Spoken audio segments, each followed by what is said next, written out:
families, and I had personal friends who got shot and killed, and just seeing that just kind of wrecks not just the people there, but everybody around them. So, I won't take their story, but that's what we do.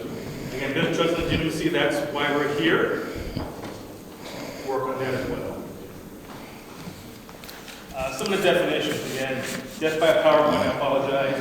But you hear us talking, when we start talking more, you hear this repeat shooter, the person that we've identified was involved in 2 or more shootings. High-risk person, a person who's been identified as having a substantial probability of being involved in or becoming involved in a gun violence incident. Suspects, attendant victims, unattended victims. And how we do this now is through our police reports. Again, all the shootings come through our team, so we look at who's involved in these shootings, and we see a common thread, a common victim. For instance, house 1, 2, 3, 4 Main Street is getting shot at numerous times. We will call out outreach, we call out the Hubers team. We go out there and work with the family. A lot of times the families want to cooperate with us because of trust and legitimacy issues. So we'll send outreach out there to see what's really going on and have that one-way communication. We don't use them to get information for us. We want to help the family get out of this cycle of violence. So that's CRT, that's outreach, and that's what they do. Group gang nexus is a shooting incident which the investigation identifies particular circumstances where there shows a group of gang relation, and opposite non-gang group shooting, domestic violence, your road rage, suicides, drug-related shootings, and your instant conflict, which is the road rage one, classic example of instant things. Next slide. Again, number one goal for us is, again, prevent shootings, stop the violence, break that cycle of violence. For us, we're seeing retaliatory shootings. We want to stop those, get ahead of the curve. We're going to do this with enforcement, intervention, and outreach. We're kind of that 3-pronged approach. It's kind of the overused term, but it's true. It's a 3-pronged approach. Again, part of Wolfon, we'll talk about the 3-pronged approach. So this is, in essence, kind of a model of the way that we do police work, part of the strategy of stopping or preventing gun violence. So I want to look at number 1, which is outreach, education, and community engagement. The reason why that's important is because through those outreach means, educating young folks, being engaged in the community, that's how we get folks to think for themselves, to not want to engage in gun violence. And so I come to work, I think I'm working 19 hours today out of necessity because we need to be out there and managing this. I want you to picture this. Imagine you come into work and there's no shootings. Imagine that my shift is filled with going out to talk to people, educate folks, be in the schools, answer questions, ice cream, basketball games, all this stuff. Imagine a community with no shootings, right? That, if it's going to be achieved, is going to be achieved through number 1, right? Well, here's the problem. Today, we're sitting at 320 shooting incidents in the city of Portland. 320. So number 2, for those 320 shooting incidents that have already occurred in 2019, G3T responds to that incident to investigate, right? Our goal then is to investigate the crime, figure out the nature of the shooting, prevent further retaliation, hold shooters accountable, and then care for the victims. But I want to think about this. Responding to a shooting, the damage is done. There's already victims. There's already a young person maybe that took violence into their own hands and has committed a crime that inevitably, if we do our job under number 2, will hold them accountable. Nobody wins. We're talking about somebody who could be dead, seriously injured, young people off of prison. Okay? We may solve that investigation, but the damage is done. So number 2, we're going to respond to the shootings investigation. And again, we're sitting at 320. I would say that there is a presence of gun violence in our city, averaging about a shooting a day. And that's where number 3 is super important. So let's think about this in a linear process. So a young person makes the decision that they're going to go engage in gun violence. And I'll say one of the trends that I see looking at the shootings, and as barbaric as it may sound, it's human beings making a conscious decision to go hunt down other human beings to shoot them. Okay? Think about that. So when someone makes a conscious decision to go engage in gun violence, fast forward to the steps to they get to wherever the crime scene may be, the shooting may occur, right? Think about this. Decision to make a shooting, the steps to carry out that shooting. Right here in this area is where number 3 comes into play. To intervene and stop that shooting, to stop that person who has made the decision to go harm someone else, to go kill someone else. Stop them before you do it. And here's why the proactive police prong is super important. I want you to think about it like this. Person makes that decision. They're on their way to go shoot somebody. If they get there, we're too late as a community. We're too late as law enforcement. But say we intervene with a traffic stop, right? And we handle that traffic stop as best as we can. Take a person into custody for possessing the gun that they intended to use to shoot somebody. We have a much better circumstance. We have a lesser crime to hold that individual accountable. We have no community trauma. And it's kind of scary in this area for the community to accept because we don't know what we prevent when we prevent it. Make sense?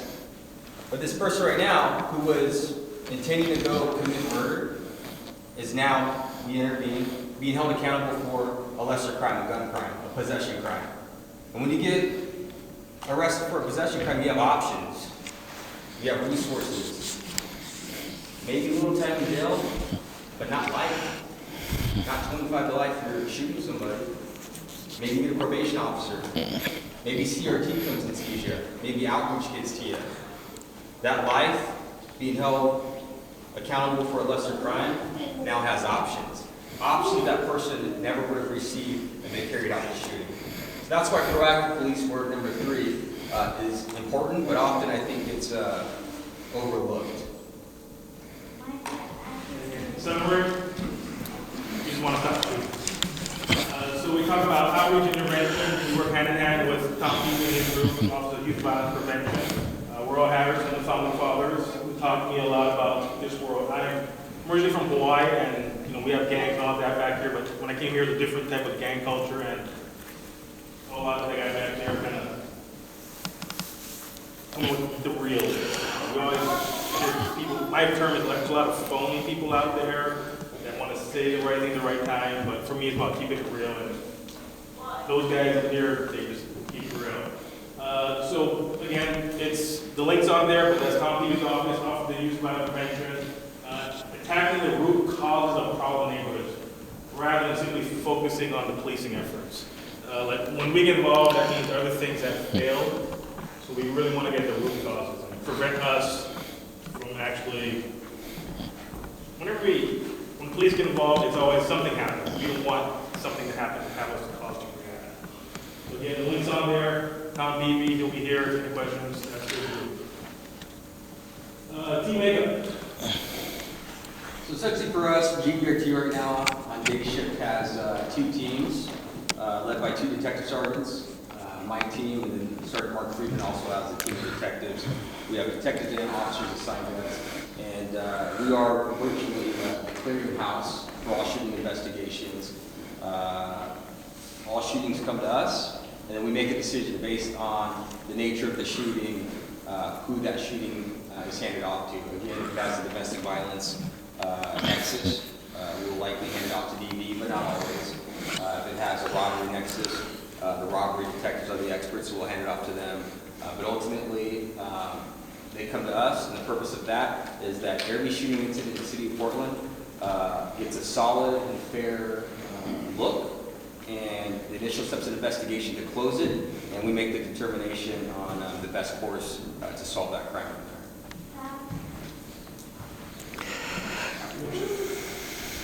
Oh, sorry. So our after-day team, again, 2 sergeants, and then has a team of officers, primarily uniform patrol. They work the after-day shift, which is 1600 to 0200 in the morning. The bulk of our shootings come within that time frame, so they spend a good deal of their time outside of the proactive work responding to shootings. Usually they're within minutes of the scene, getting the first look at some of these shooting investigations, and also help triage where they go.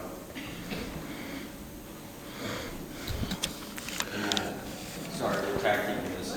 And sorry, the experts up there running the PowerPoint who runs the afternoon team. He also facilitates the outreach meetings with the Office of Youth Violence and Prevention. They have a large hold on some of the community outreach that comes out of GBRT, including a basketball on Saturday. So that's the type of stuff that they do. Kind of going back a little bit in time, we'll go back to 2008. Show me 2008, everybody. Here we go. So that is the gang group shooters from 2008. It's kind of hard to see, but then you see those spots that kind of shows where the shooters in 2008. Fast forward 10 years, that's the map. It's spread all over. Again, you don't deal with the neighborhood issues everywhere. It's opportunities and blocks don't matter. It's kind of, it spreads everybody thin across the neighborhoods. And as far as having like, 8 or 10 officers that work GBRT specific, where do you assign those officers to work? So we kind of use the data and assign them where you choose to happen. So we're averaging about a shooting a day, and I'm telling you, by working with the commander to throw this PowerPoint together, it seems like every time we put numbers up, they change. Shootings will come in, including one early this morning. So this is about 20, so I say we're at 120. But for the purpose of the slide, we have 380 when the slide is put together. And the breakdown of that is we would call 234 of those, which includes suicides. You can see 25 of non-gang or group nexus shootings. That's kind of how we categorize them right now. With gang group nexus shootings at 74, and that's a bona fide, legit investigation that leads to that conclusion. The one thing that's important to say about the non-gang group nexus shootings, robberies, DVs, road rages, things of that sort, a huge portion of those are unknown shootings where we show up, there's cartridge casings laying in the street, but there's no one there to tell the story.